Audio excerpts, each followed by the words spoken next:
Hello everyone, I am Ashutosh, you are on लीमजी channel. तो आज हम लोग डिस्कस करने जा रहे हैं सीयूटी यूजी का टीचिंग एप्टीट्यूड का पेपर, जो कि आज कंडक्ट हुआ है सीबीटी मोड में सेकंड शिफ्ट में, यानी कि 22 मई को।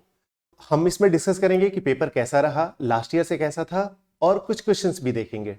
So how was the paper? कैसा रहा पेपर गाइज? आप लोग कमेंट करके मुझे बताएंगे कि पेपर कैसा रहा। मैं तो खुद डिस्कस करने वाला हूं कि मुझे कैसा लगा। मैंने तीनों साल पेपर दिया है टीचिंग एप्टीट्यूड का, यानी कि इसका जो सीयूईटी का फर्स्ट एडिशन था 2022, मैंने खुद अपीयर हुआ था, 2023 में भी अपीयर हुआ था और आज भी अपीयर हुआ हूं।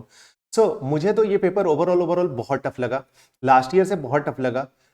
इसलिए कि एक तो पेपर लेंदियर हो गया था। क्यों? क्योंकि जो दोनों पैसेज दिए हुए थे वो पिछले साल के रेस्पेक्ट में, जो टीचिंग एप्टीट्यूड में पैसेज आते हैं उसके रेस्पेक्ट में काफी लेंदियर था, डिफिकल्ट था।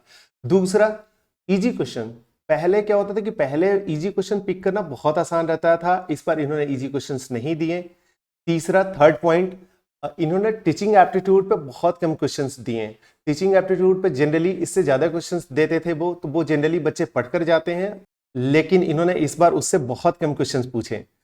मूवी बेस्ड क्वेश्चंस गाइज, इन्होंने दोनों साल 2022 2023 दोनों साल इन्होंने मूवी बेस्ड बहुत सारे क्वेश्चन पूछे। स्पेशली 2023 में तो इन्होंने बहुत सारे, एक स्लॉट में 5-6 क्वेश्चंस आए थे जो कि क्वेश्चंस मूवी बेस्ड थे, कि इस मूवी में क्या था, कैरेक्टर कैसा था, स्टेनले का डब्बा आया था वगैरह वगैरह।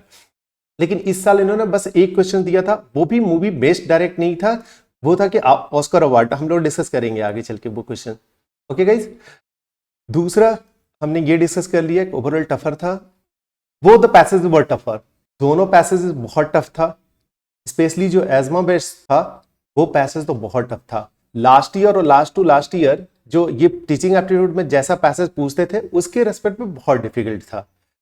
Only one question on movie, वो भी अवार्ड बेस्ड था, ऑस्कर अवार्ड वाला क्वेश्चन था, डायरेक्टली ऐसे नहीं था। Less question on teaching aptitude, हमने ऑलरेडी डिस्कस कर लिया कि टीचिंग एप्टीट्यूड पे बहुत कम क्वेश्चन पूछे, जो कि बच्चे सबसे ज्यादा प्रिपेयर करके जाते हैं। Less number of easy questions. Guys, इस बार इन्होंने बहुत कम इजी क्वेश्चंस पूछे हैं। बहुत सारे ऐसे क्वेश्चंस रहता था जो कि बच्चे ऐसी जनरल थॉट से आंसर कर पाते थे, लेकिन इन्होंने इस बार वैसे क्वेश्चंस नहीं पूछे। इस बार इन्होंने बहुत सारे हिस्ट्री और ज्योग्राफी के टफ टफ क्वेश्चंस भी पूछे हुए हैं। टीचिंग एप्टीट्यूड के पेपर को दो तरह के बच्चे देते हैं। एक वो जिनको इंटीग्रेटेड बीएड कोर्स में एडमिशन लेना रहे, जैसे कि आसाम यूनिवर्सिटी में है वगैरह वगैरह। दूसरे वो बच्चे जिनको डोमेन सब्जेक्ट में ज्यादा मार्क्स लाना है, तो सपोज 4-5 दूसरे पेपर दे दिए, छठवां पेपर टीचिंग एप्टीट्यूड दे दिए कि ज्यादा स्कोर कर पाए। मुझे नहीं लगता कि वो बच्चे ज्यादा, अगर साइंस वालों उन्होंने ऐसे दिया होगा तो बहुत कम स्कोर कर पाए होंगे, उनका स्कोर तो ज्यादा नहीं होगा। तो आप लोग बताइए कि आप लोगों ने टीचिंग एप्टीट्यूड क्यों दिया था और कैसा रहा आपका पेपर, मुझे कमेंट करके जरूर बताइए। तो चलिए डिस्कस करते हैं क्वेश्चंस। इन्होंने मैथ से 2 क्वेश्चन पूछा था, दोनों मैं डिस्कस करने वाला हूं। एक क्वेश्चन इन्होंने यही पूछा था कि sum of money become ₹4,500 in 2 years and ₹6,750 after 4 years on compound interest, what was the original सम।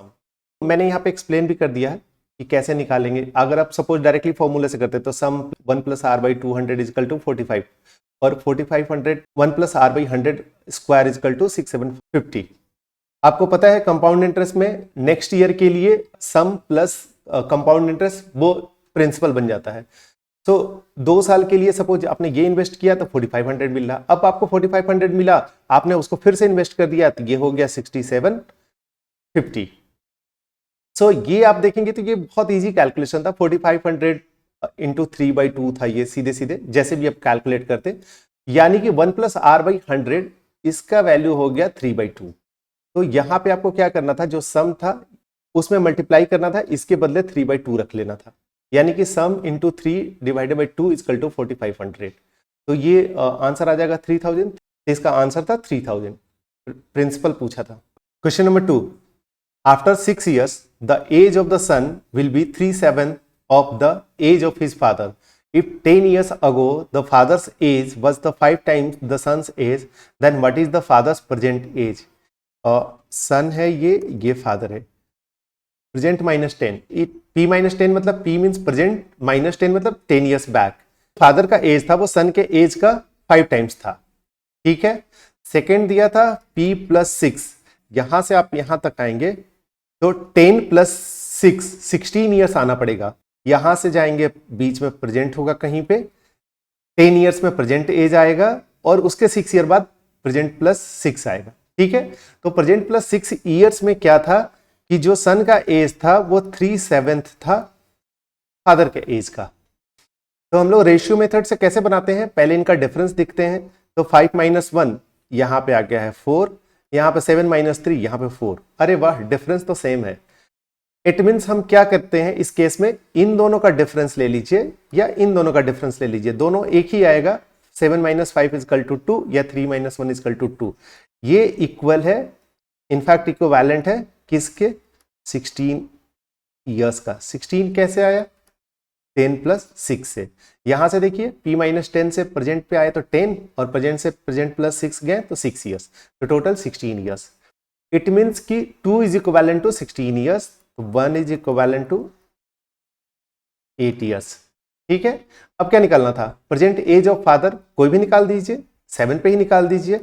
1 = 8 तो 7 = 7 × 8 = 56 ईयर्स। ठीक है, 56 ईयर्स हो गया। लेकिन ये कब का एज है, प्रेजेंट से 6 साल बाद, मतलब आज से 6 साल बाद।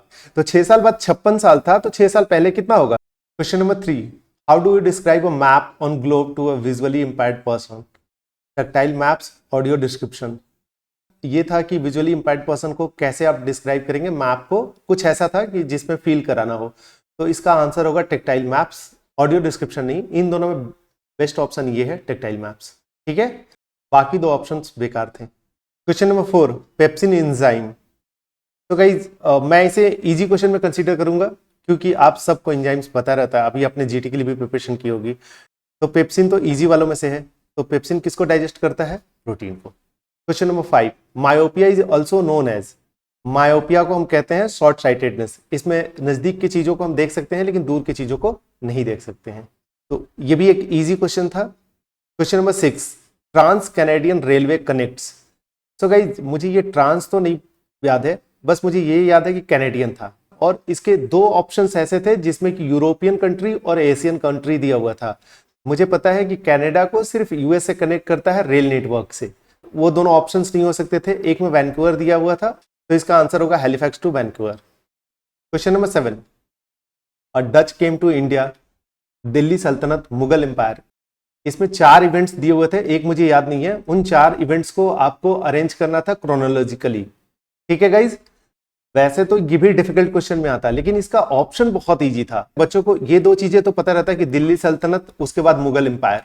तो दिल्ली सल्तनत पहले आया, उसके बाद मुगल एम्पायर हुआ, तो बी के बाद सी होगा। एक ही ऑप्शन था जिसमें बी के बाद सी था, तो उससे आप इजीली आंसर कर सकते थे कि मुगल एम्पायर के बाद दिल्ली सल्तनत होगा। जिनको डच का याद नहीं है, एक और था, अगर वो भी याद नहीं होगा तो अगर आप में से किसी को याद होगा तो प्लीज कमेंट करके वो क्वेश्चन मुझे बताइएगा। क्वेश्चन नंबर 8, इसमें भी मुझे 2 ही स्टेटमेंट याद है। एक था कि Baburnama was translated in Persian, कब ट्रांसलेट किया गया था। सेकंड, हुमायूंनामा बाय गुलबदन बेगम।